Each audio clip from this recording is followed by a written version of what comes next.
Alright,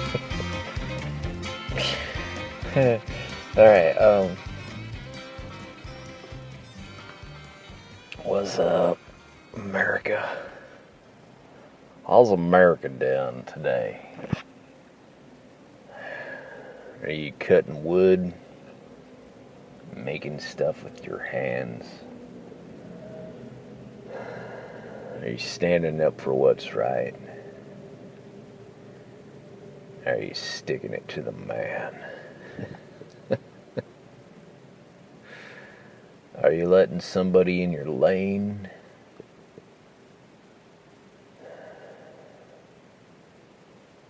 Are you talking to your dog? What's America doing today, god damn it?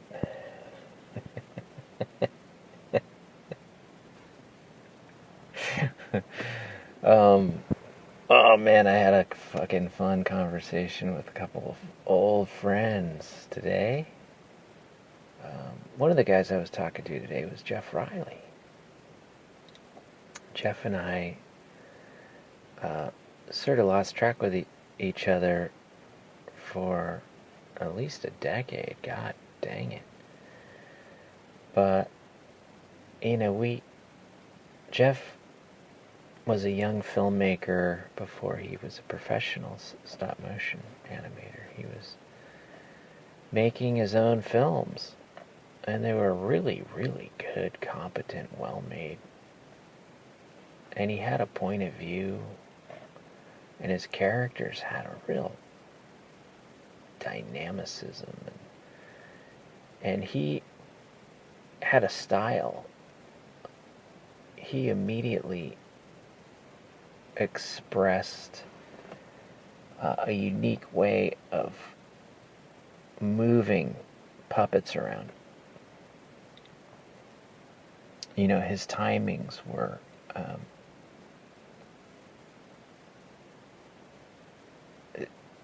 they stretched and elongated certain embellishments. And there was a sort of an elasticity and it almost kind of like a matrixy flavor to his stuff. And then he started working professionally, and his skills got better. And then he ended up in Portland. We met in the Bay Area, but he migrated up there, and he was very much embraced by that community. I remember he worked on a short film by Shel White called Magda. It was this really cool film. And it was shot with these really super long lenses. And there was big rack focuses, and it had this, oh god, what was his name? Joe Frank soundtrack. It's this narration. And Shell's just an unusual dude. And Mark Eifert lit and photographed that. It was beautiful. And there's these wooden, those like life drawing, those wooden posable. It was about Magda, this like contortionist or something. Anyway, it's been a while, but I remember loving that film and just thinking to myself, look at Jeff, making this like cute, quirky, weird, abstract, kind of fun little film with this kind of avant-garde guy, Shel White, It's a little bit fringe at that time. And I just thought it was really special that those two paired up. And Jeff, has continued to grow. When he gets into a shot, he really knuckles in and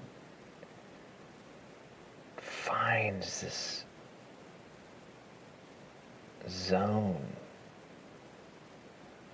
And so his work has this kind of polish and expressiveness to it. I gotta catch up with him more often. Anyway, it was nice touching base with him and talking about stop motion. And then me and Bartek talked.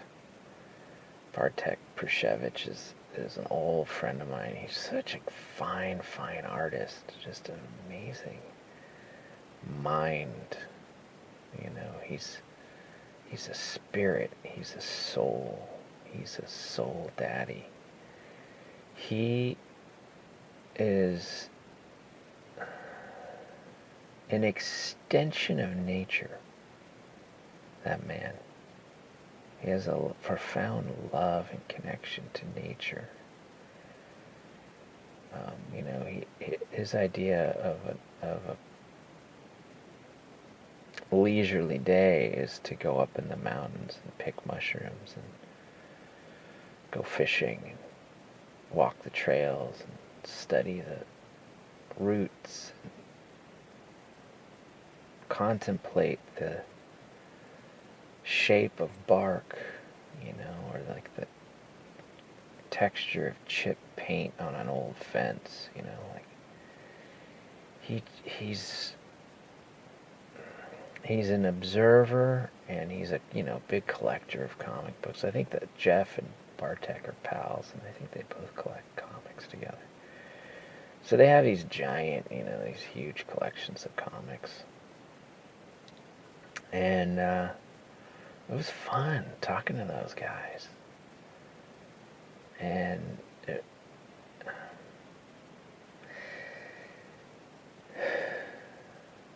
I don't know.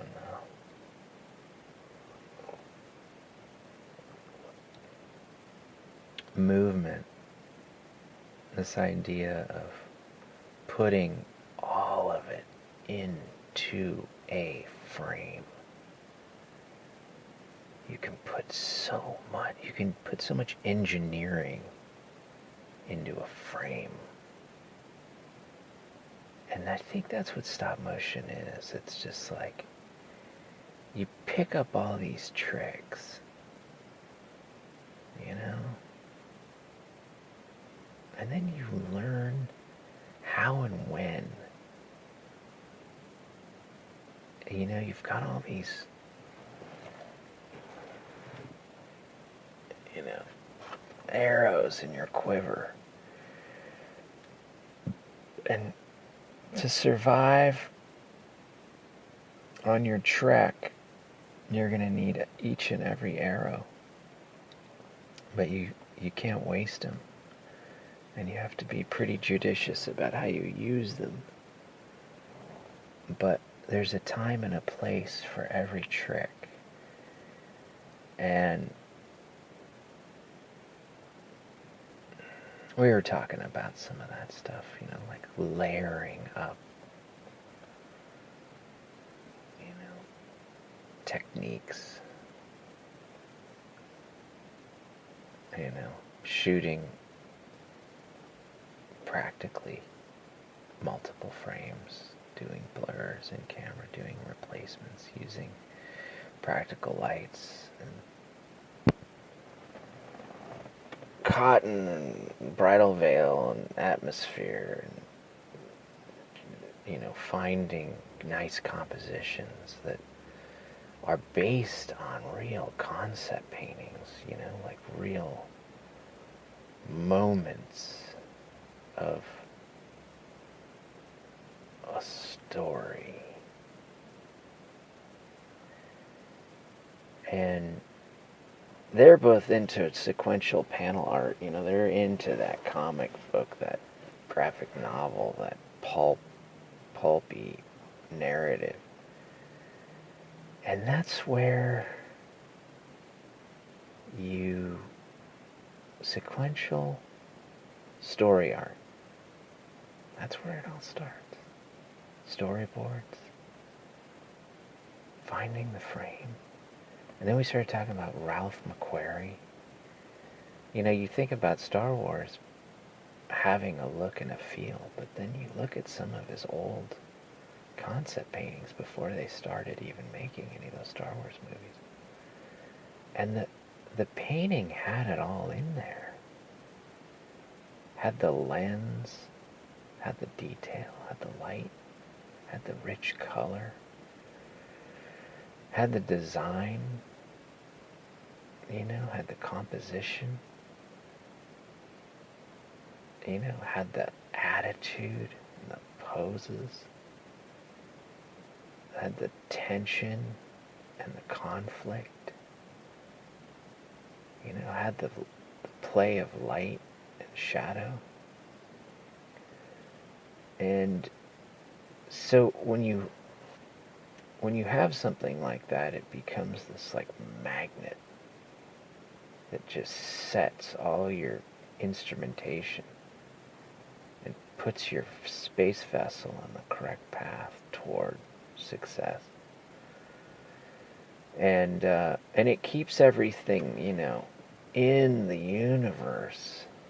If you stray too far away from Ralph McQuarrie, you're kind of not really in Star Wars anymore. So it's good to have those, pole stars that keep you honest. But then, sitting here, it's late, of course, in my car. And I'm just thinking about just the journey of life.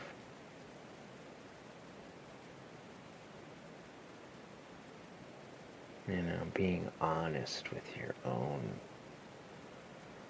longing.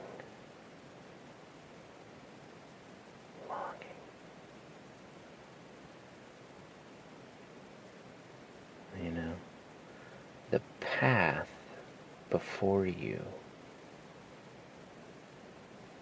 can maybe seem straightforward.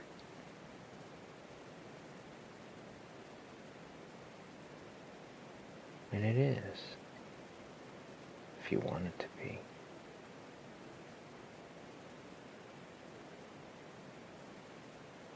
But I think in everyone's heart, if they're really honest with themselves, you stumble upon maybe something that you didn't even realize was there.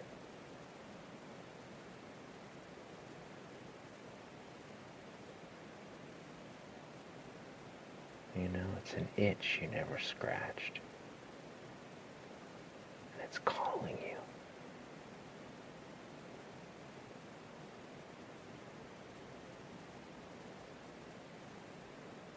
And it's guiding you.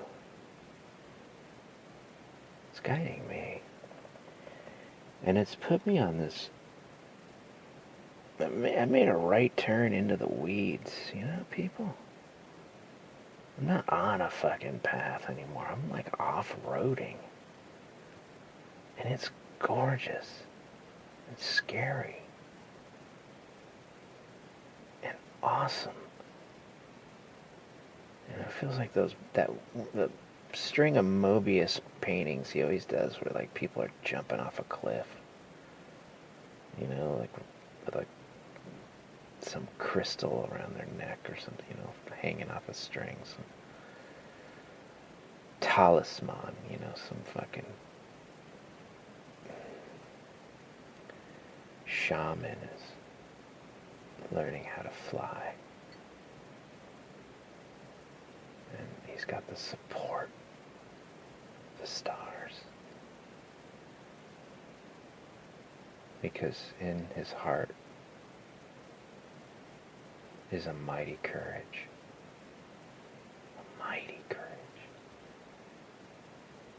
That says, I can fly. All my experiences up until this point have said, no, you can't, bitch. But I know I can.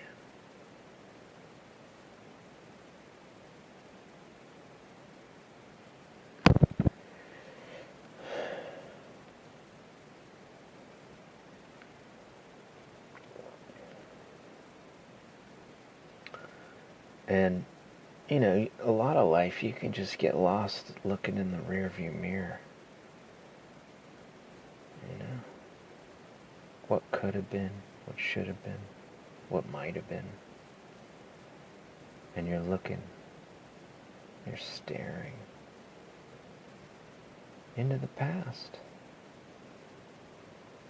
All your regrets, your shame, and all those twisted, bent, misshapen feelings.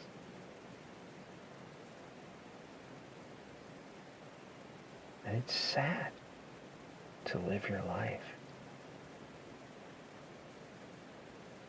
like that when the open road is ahead of you. You're on the move right now.